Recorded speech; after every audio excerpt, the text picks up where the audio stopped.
7.3 review, page 399. First problem where we're going to work is number 7. The exercise says graph each system of equations to determine whether the system of the equation has one solution, no solution, or infinitely many solutions. So number 7, the first equation is x minus y is equal to 9. The second equation is x plus 9 is equal to 11. So let's get y by itself. Okay, let's get y by itself. We'll do the equation on the left first. So we'll get negative y equals negative x. We're going to subtract x each side plus 9.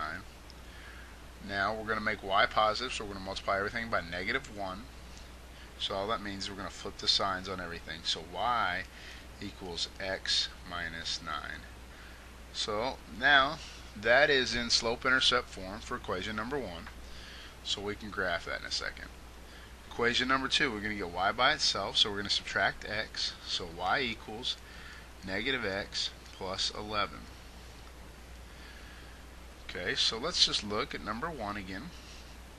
Our slope is 1 because that's the coefficient in front of the x. Our y-intercept is negative 9, so we can plot that. So let's go ahead and plot it. Okay, our y-intercept was negative 9, so 1, 2, 3, 4, 5, 6, 7, 8, 9. And our slope's positive 1, so that means up 1 over 1. Up 1 over 1, up 1 over 1, up 1 over 1. Okay, so we're going to get the handy dandy line drawer tool. And we're going to plot this bad boy the best we can.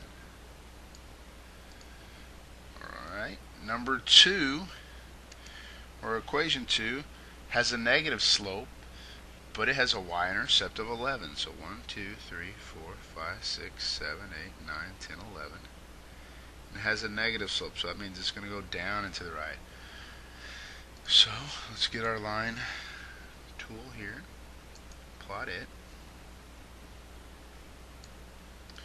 And what do you know? We intersect perfectly at 1, 2, 3, 4, 5, 6, 7, 8, 9, 10, comma 1.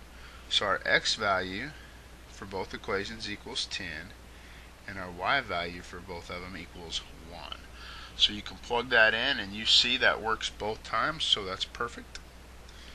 Next problem, number 8. We'll just use the same graph and the same page. Number 8. I get 9x plus 2 equals 3y for one equation. For the other equation, I get y minus 3x is equal to 8. So we got to get y by itself on both equations. So the first one, all we have to do is divide by 3 across the board. Divide by 3. And we're going to get 3x plus 2 over 3 equals y. And we'll just flip this around just to make it look just like our slope-intercept that we've already learned. Y equals 3x plus 2/3. So our slope is 3 and our y-intercept is 2/3. Okay. The next equation, we got to get y by itself, so all we got to do is add 3x to each side. So it's going to be y equals 3x plus 8. Okay. Well, our slope in this one is 3, because that's the coefficient from the x, and our y-intercept is 8. So what do we notice right now about these two equations? They have the same what? They have the same slope. Okay, so if they have the same slope, they're either the exact same line or they're parallel lines. Okay, so we got to look at the y-intercept. Well, the y-intercepts are what? Well, they're different. So that means these two lines are parallel and they never cross. So the answer is no solution. But it says graph them, so we will. So we're going to graph the first one. The slope, the y-intercept is 2/3, so that'd be about right there. And the slope is 3, so that means the rise over the run is up 3/1.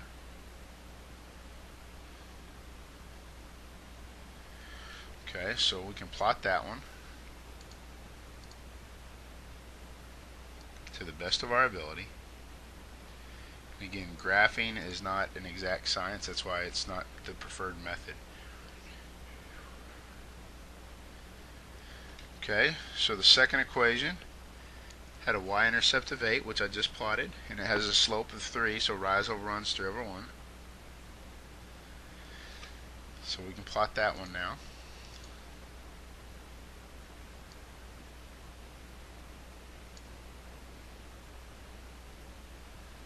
Maybe.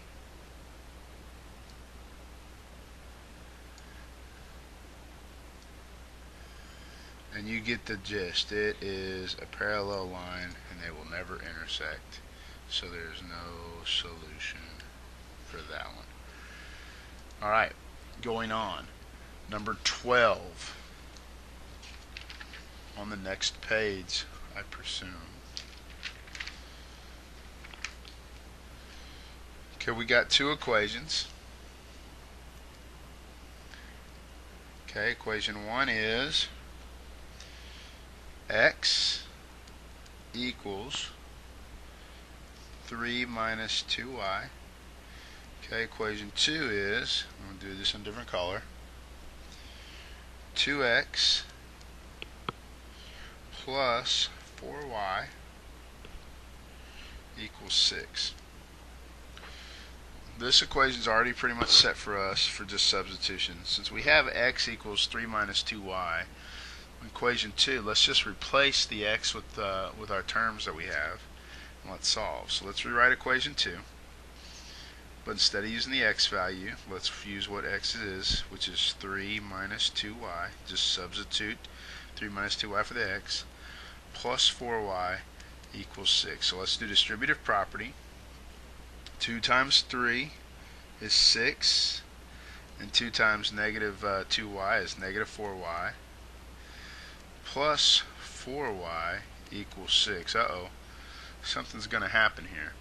So negative 4y and 4y are going to cancel each other, so it's going to be 6 equals 6. Well, since that's a true statement, that tells us this must be the same line, the same equation. So we're going to have infinitely many solutions. Okay, what that tells us, and we probably could have worked that out and put those both in y-intercept forms and saw that it was the exact same equation. Number 15, I wrote up the first equation, x plus 2y equals 6. The second equation is x minus 3y is negative 4. Okay, so since the x has the same coefficient for both equations, we can either add or subtract them and get this done. Well, let's look at the first one, or look at equation 2. We're just going to subtract equation 2. So if we're going to subtract it, that means we just got to flip the signs on every term.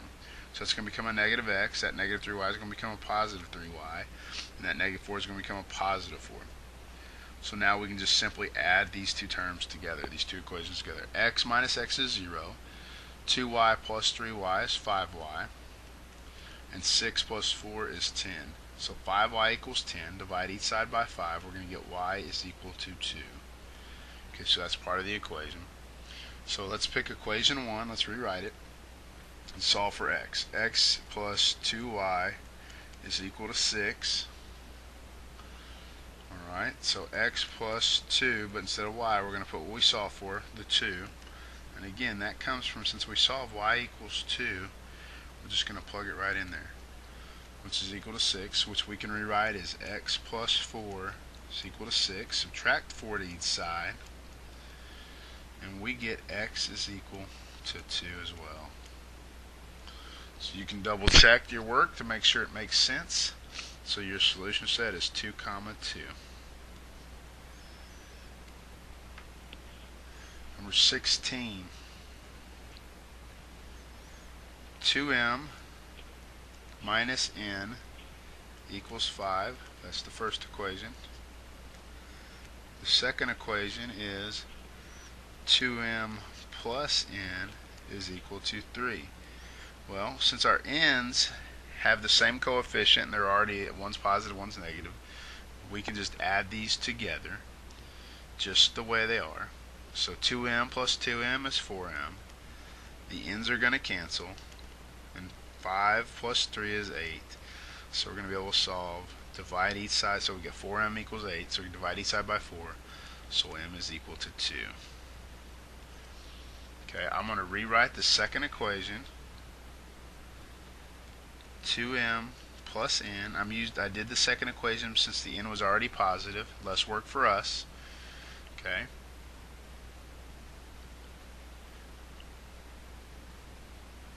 Now we're going to plug in the m value we just solved for. So instead of saying 2m, we're going to say 2 times 2, and again that comes from that value right there, plus n is equal to 3. So 2 times 2 is 4, plus n is equal to 3. Subtract 4 to each side, so we're going to get n is negative 1. So you got 2 comma negative 1 as your solution set, and you can double check that to make sure it works to prove that you're good. Next problem, number 17. We got 3x minus y equals 11 for equation 1. For equation 2, we have x plus y is equal to 5. Well, since we already have the coefficients of the y's to be the exact same, or so I should say opposites, we can just add these together to come up with a solution for x. So 3x plus x is 4x. The y's cancel. 11 plus 5 is 16, so divide each side by 4, and we get x is equal to 4. Okay, by inspection you could look at equation number 2 and determine y is going to be 1. But let's go ahead and just plug it in. So we get x plus y is equal to 5.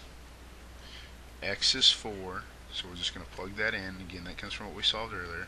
4 plus y is equal to 5. Subtract 4 to each side, so y is equal to 1.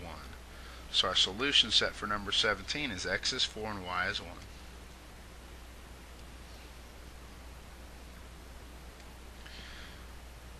Number 18.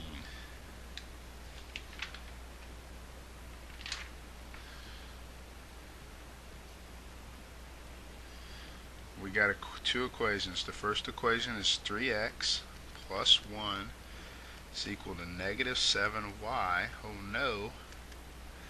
The second equation is 6x plus 7y is equal to 0. Okay. So, the easiest way to do this is let's fix these equations. Let's make number 1, let's flip where the y and the constant are. So let's rewrite number 1. So we just over here just do our work. 3x plus 1 equals negative 7y. Okay, let's add 7y to each side, so we get 3x plus 7y plus 1 equals 0. All I did was I moved it over, added 7y to each side. Now we're going to subtract 1 to each side, so we're going to get 3x plus 7y equal negative 1. We're going to rewrite that equation and put it right underneath this one. So we're going to get 3x plus 7y is equal to negative 1. Now, since the 7's have the same coefficient, we can add or subtract them to eliminate the y. So, since they're both positive, we're going to take the second equation, or the bottom one, and change the coefficients, change the sign. So we're just going to make it a negative 3x, a negative 7y, and a positive 1. Now we can add these two nicely. 6x minus 3x is 3x. 7y minus 7y is 0. 0 plus 1 is 1. So 3x equals 1. Divide each side by 3. So x equals 1 over 3. Okay? So x equals 1 over 3. So let's take that very first equation. Let's take that very first equation we got, equation 1. Let's rewrite that. Okay? So equation number 1 was this. 3x plus 1 equal negative 7y. So let's plug in our x value there. So it'd be 3 times 1/3 plus 1 equals negative 7y. So 3 times 1/3 would be 1 plus 1 equals negative 7y. Okay, scoot this up a little bit. So that'll reduce 2 equals to negative 7y. Got to divide each side by negative 7 to get y by itself. So y is going to be equal to negative 7, or 2 over 7. So our x comma y concept would be 1/3 comma negative 2/7. And you can double check your work if you're not sure. And it works out perfectly. Again, this is a great example. Number 18 is a great example of why graphing is not the best way to do this.